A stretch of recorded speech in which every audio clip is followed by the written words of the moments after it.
بھیڑیے کا نام سنتے ہی ذہن میں کیا آتا ہے؟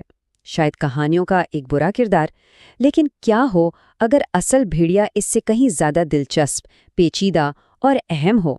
آئیے ان افسانوں سے پرے اس کی حقیقت کو جانتے ہیں۔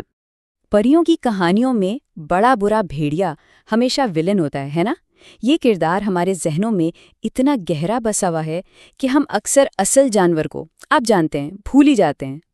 لیکن سوال یہ ہے کہ کیا یہ تصویر مکمل ہے یا یہ صرف کہانی کا ایک رخ ہے؟ تو چلیے اس جانے پہچانے افسانے سے ہٹ کر حقیقت کی کھوج کرتے ہیں۔ تو ٹھیک ہے، افسانوں کو ایک طرف رکھتے ہیں۔ اب وقت ہے بھیڑیے کی اس حیرت انگیز بایولوجیکل حقیقت کو سمجھنے کا، جو یقین کیجئے کسی بھی کہانی سے زیادہ دلچسپ ہے۔ سب سے پہلے آئیے ان کے سائز کی بات کرتے ہیں۔ بھیڑیا دراصل کتے کے خاندان کا سب سے بڑا ممبر ہے، 6.5 فٹ تک لمبا۔ سوچ کے دیکھیں، یہ آج کے سب سے بڑے کینائن ہیں، مطلب یہ کوئی عام کتا نہیں ہے۔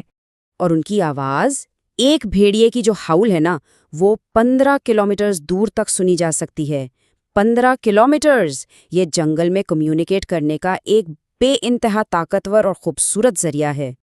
اور ان کی بھوک، پتہ ہے، وہ ایک ہی وقت میں 20 پاؤنڈ سے زیادہ گوشت کھا سکتے ہیں۔ ایسا اس لیے ہے کیونکہ جنگل میں خوراک ہمیشہ نہیں ملتی، تو جب کوئی بڑا شکار ملتا ہے نا تو وہ اس کا بھرپور فائدہ اٹھاتے ہیں۔ ان کی جسمانی صلاحیتیں بھی کم حیران کن نہیں ہیں۔ ان کے پنجوں کے درمیان نا چھوٹی سی جھلیاں ہوتی ہیں جو انہیں 8 میل تک تیرنے میں مدد دیتی ہیں۔ 8 میلز! یہ ایک ایسی خصوصیات ہے جس کا شاید ہم تصور بھی نہیں کر سکتے۔ اور سنیے، یہ تو صرف شروعات ہے۔ وہ چہرے کے ایکسپریشن سے 9 مختلف جذبات دکھا سکتے ہیں۔ ان کے سلائیوا میں زخموں کو ٹھیک کرنے والے کمپاؤنڈز ہوتے ہیں، اور ان کی آنکھیں موومنٹ کو ٹریک کرنے میں ماہر ہوتی ہیں۔ یہ کسی بے عقل درندے کی نہیں، بلکہ ایک ذہانت سے بھرپور اور پیچیدہ مخلوق کی تصویر ہے۔ تو جس طرح ان کی جسمانی صلاحیتیں ہیں، بالکل اسی طرح ان کی سماجی زندگی بھی غلط فہمیوں کا شکار ہے۔ آئیے پیک یعنی غول کے بارے میں سب سے بڑی غلط فہمی کو دور کرتے ہیں۔ اور وہ غلط فہمی ہے الفا وولف کا کانسیپٹ۔ وہی خیال کہ ایک زبردست ڈومیننٹ نر لڑائی کے ذریعے پورے غول کی قیادت کرتا ہے۔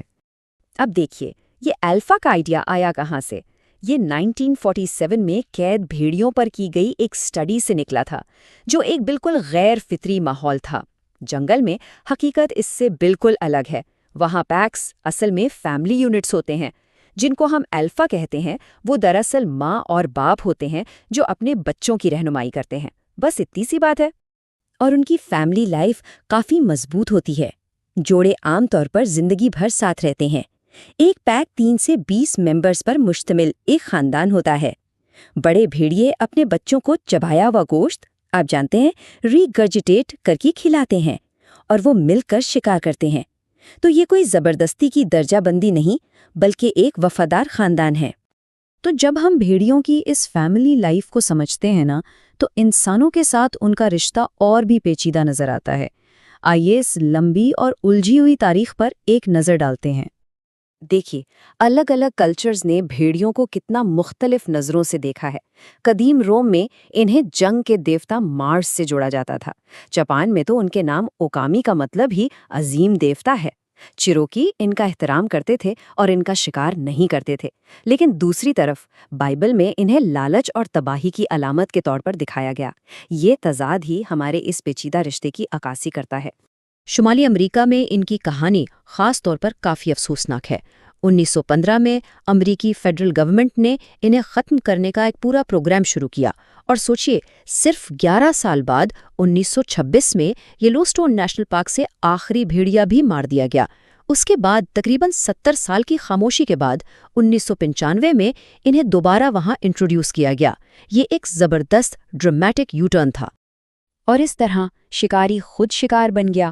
آج بھیڑیوں کو اپنی بقا کی جنگ لڑنی پڑ رہی ہے۔ یہ نمبرز واقعی پریشان کرنے والے ہیں۔ بھیڑیوں کی تقریباً 24 سپیشیز ناپید ہو چکی ہیں، ختم۔ آج بنیادی طور پر صرف 2 بڑی سپیشیز باقی بچی ہیں۔ یہ بائیو ڈائیورسٹی کا ایک بہت بہت بڑا نقصان ہے۔ تو سوال یہ ہے کہ ان کی بقا اتنی اہم کیوں ہے؟ کیونکہ بھیڑیے ایک کی سٹون اسپیشی ہیں۔ یہ بالکل کسی محراب کے اس مرکزی پتھر کی طرح ہیں جسے اگر آپ ہٹا دیں تو پوری عمارت گر سکتی ہے۔ ان کے بغیر ہمارا پورا ایکو سسٹم بکھر سکتا ہے۔ یلو سٹون کی کہانی اس کی سب سے بہترین مثال ہے۔ 1926 میں وہاں ایک بھی بھیڑیا نہیں تھا، 0۔ 1995 میں ان کی واپسی ہوئی اور آج وہاں ایک صحت مند، پھلتی پھولتی آبادی ہے۔ یہ امید کی ایک بے حد طاقتور کہانی ہے کہ ہم اپنی غلطیوں کو سدھار سکتے ہیں۔ اور یہ اقتباس انسان اور بھیڑیے کے رشتے میں اس رول ریورسل کو خوبصورتی سے بیان کرتا ہے۔ تاریخی طور پر یہ معاملہ الٹا ہونا چاہیے۔ شکاری آسانی سے شکار بن سکتا ہے، مگر ہم نے انہیں اس مقام پر لا کھڑا کیا ہے۔ ہم نے ہی ان کے بارے میں افسانے لکھے، ہم نے ہی انہیں معدومیت کے دہانے پر لا کھڑا کیا۔ اب سوال یہ ہے کہ ان کے اگلے باب میں ہم کیا لکھیں گے؟ یہ ذمہ داری اب ہماری ہے۔